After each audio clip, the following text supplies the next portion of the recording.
পরিস্থিতিটা আসলে এখনো বিকাশমান, যেটাকে আমরা ইংলিশে বলি ইভলভিং সিনারিও। কারণ মার্কিন যুক্তরাষ্ট্রের সর্বোচ্চ আদালত ইকোনমিক ইমার্জেন্সি পাওয়ার অ্যাক্টের অধীনে যে আগে যে ট্যারিফটা ধার্য হয়েছিল সেটাকে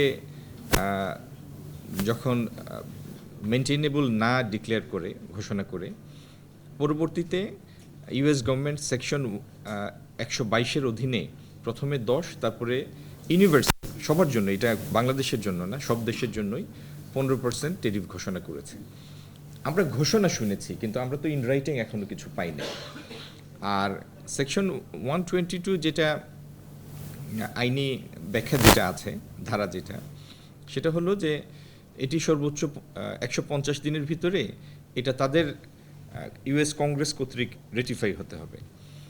তো আর বাদবাকি তো টিভিতে, পেপার, পত্রিকা, ফেসবুকে আপনারা যে দেখছেন আমরাও সেটা দেখছি। আমাদের কাছে সরকারি পর্যায়ে কোনো ক্লারিফিকেশন আসেনি বা কোনো ইন রাইটিং কিছু আসেনি। তো সিনারিওটা আমি আবারও বলবো, এটা একটা বিকাশমান অবস্থান।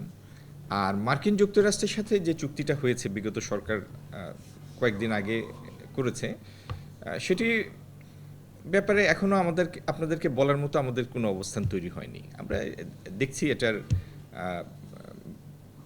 পক্ষে বিপক্ষে কী আছে। চুক্তি তো মানে চুক্তির বিভিন্ন ধারা থাকে, সবগুলি যে পক্ষে থাকে তা না, সবগুলি যে বিপক্ষে থাকে তাও না। এটা দেখবো, তারপরে আমরা একটা আমাদের করণীয় ঠিক করব। একটা চুক্তি হওয়ার পরে সেটা বলবৎ হওয়ার জন্য মাঝখানে বেশ কিছু প্রসেস থাকে।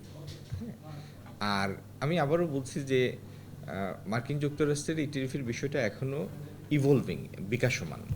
তো যে জিনিসটা এখনও বিকাশমান, সেই সময় আমি কোনো মন্তব্য করতে চাই না। না, এরকম আমি আপনাকে দিন তারিখ বেঁধে দিব না। আমরা দেখব, আমাদের সামনে তো মাত্র তো গতকাল আসলামই, আমরা দায়িত্ব নিলাম। আপনাদের মানে এটা একটা মেটাফোর আর কি, গতকাল মানে মেটাফোর।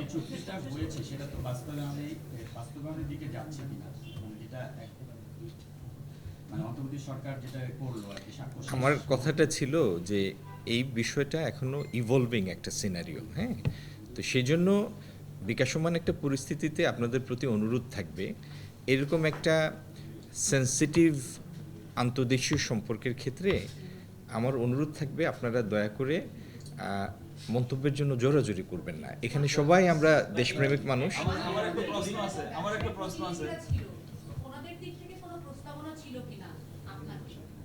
সরি, আবার বলেন।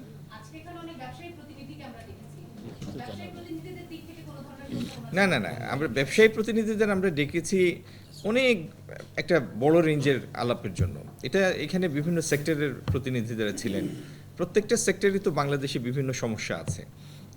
শিল্পের ক্ষেত্রে সমস্যা আছে, বস্ত্রশিল্পের ক্ষেত্রে সমস্যা আছে, কিভাবে আমরা রপ্তানি আগামী দিন বেগবান করব সেগুলি নিয়ে বিভিন্ন সেক্টরের বিভিন্ন প্রস্তাবনা আছে, ফার্মাসিউটিক্যালস আছে।